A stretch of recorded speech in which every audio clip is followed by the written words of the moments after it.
Guest is a writer on the Chris Rock Show and has his own HBO comedy special. Please welcome very funny Louis C.K.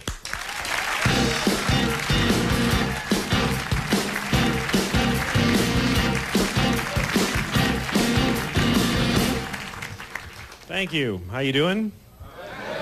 Good. Nice to be here. I was watching TV today. I was watching one of those animal shows. Do you like those animal documentary shows? Yeah. I love those animal shows, but you ever have the feeling that the narrator is getting bored and he's just making it up? Because he gets so intense. He's like, and now the lion tells the lioness that they must move to the next watering hole because the dry season is approaching and the young must be protected. I'm like, I think he's just smelling her ass. I don't know.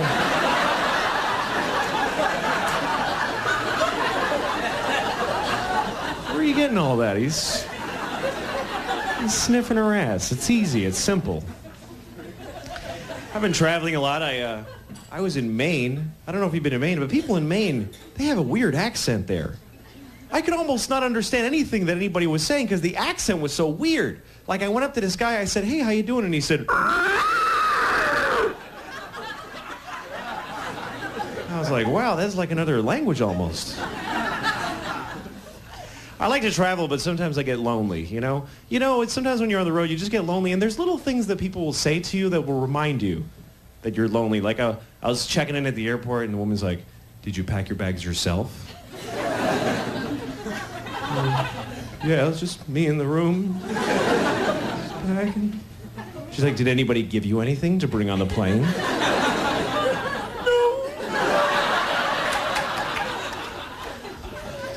Sometimes I drive, and when you drive for hours and you start going a little crazy because you're in the car by yourself and there's nothing on the radio. I was just driving once and I started just going completely nuts, and I started doing this thing. I started going like this, and I started singing. I was going, I'm doing this right now, I'm doing this right now, I'm doing this. And to me, it wasn't funny. I was like serious. I'm like, yes, I'm doing this, I'm doing it.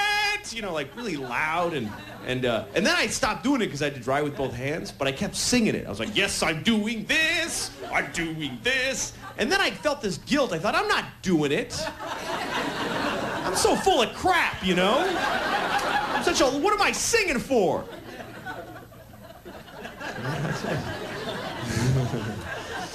One time I saw this guy the other day. This is really weird. You ever see somebody that you don't know again?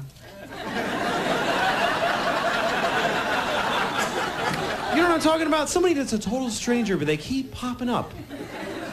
Like, you see a guy, you go, where do I know that guy from? Then you realize he was in line in front of me at the bank 3 months ago. What is he doing here?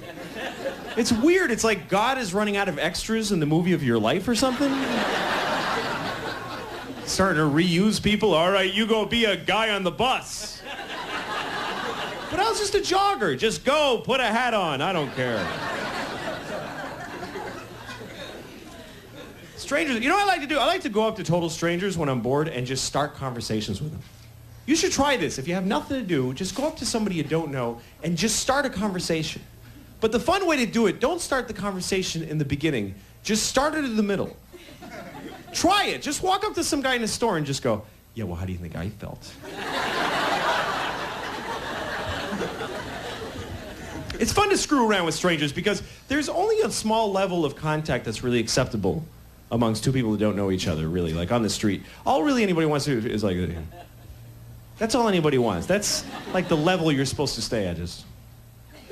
So what I like to do is just go a little too far, just a tiny bit. Just do a little too much, because then they don't even know if it was you or them, Like, say you're in an airport, you're waiting for a plane for like hours, and you're just bored, and you catch eyes with a stranger. Just do a little too much. Just go like that. Just a tiny bit. Then for like 3 hours, you get to just watch their face going, what the hell was that? Jesus. I can't look over there. That guy's a weirdo.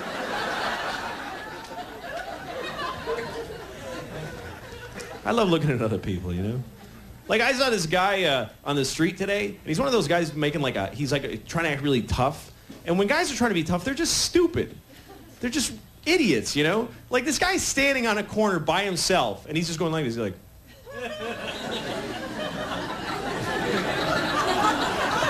like, what's going on in there? what does he think? He's like, standing here. Yeah.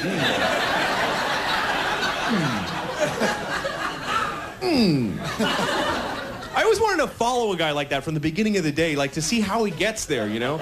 Because he couldn't just be like that. Like, he couldn't like wake up in the morning.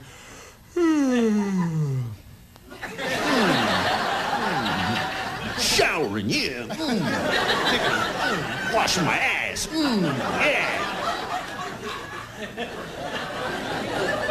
You know what I love watching when two guys are trying to get in a fight outside a bar, and they're at that stage where they're trying to make tough guy threats at each other, but they're too drunk to really work them out really good.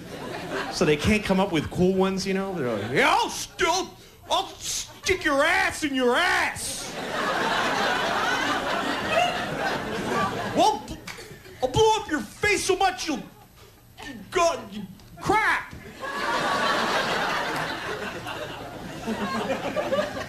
Also, when guys are stupid is when beautiful women walk by. Like when a bunch of guys are together and a beautiful woman's like across the street, it never makes them happy, it makes them angry. You ever seen that? Like a girl in a miniskirt walks by and the guys are always like, oh, what is that? Jesus, look at that. It's not fair. California is weird though. I read this weird thing in the paper the other day. They said that 80% of the people in Los Angeles are minorities.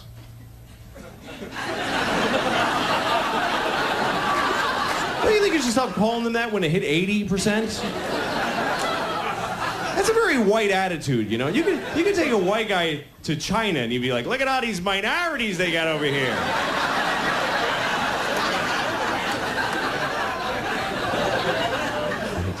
You know what I like to do when I'm bored, really? I like to go shopping. I like to go to Kmart. Kmart's my favorite place in the world because they have so much stuff there.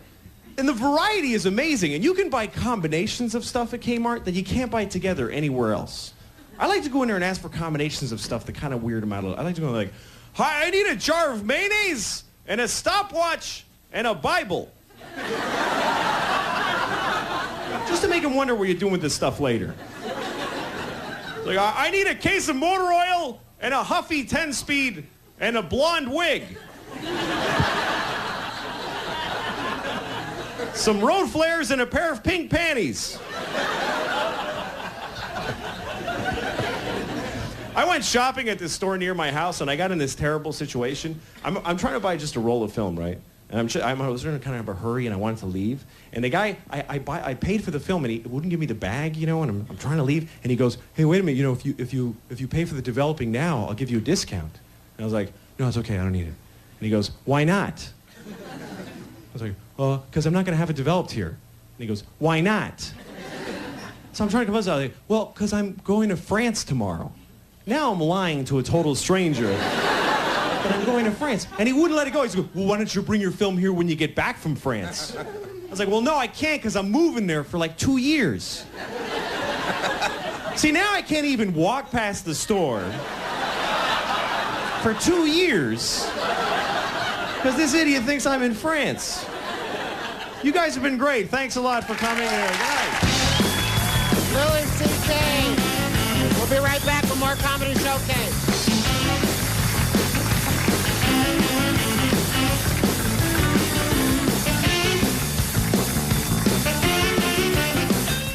See you later. So long, cuz. Don't forget to call. Oh, no. I forgot to tell him to use 1-800-COLLECT. Ticket, sir? I just need to tell my cousin that 1-800 collects 10 cents a minute every evening. You need a ticket. It's very important. I'm sorry.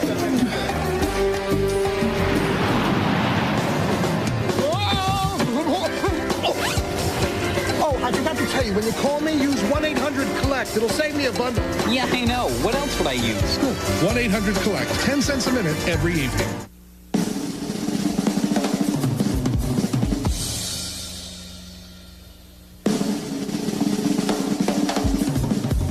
Pepto-Bismol. It's first aid for heartburn, diarrhea, nausea, indigestion, and upset stomachs.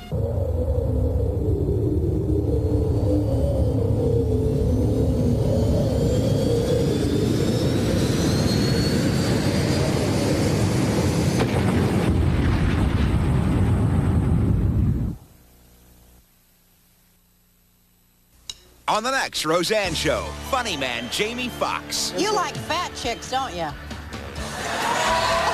Things get hot when Jamie serenades Roseanne. It's getting a little warm in here. Are you single? No.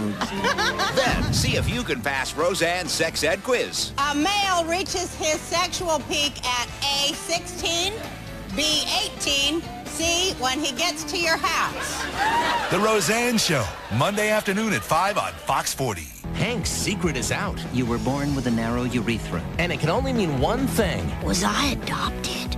An all-new King of the Hill, 8/7 Central, Fox Tuesday.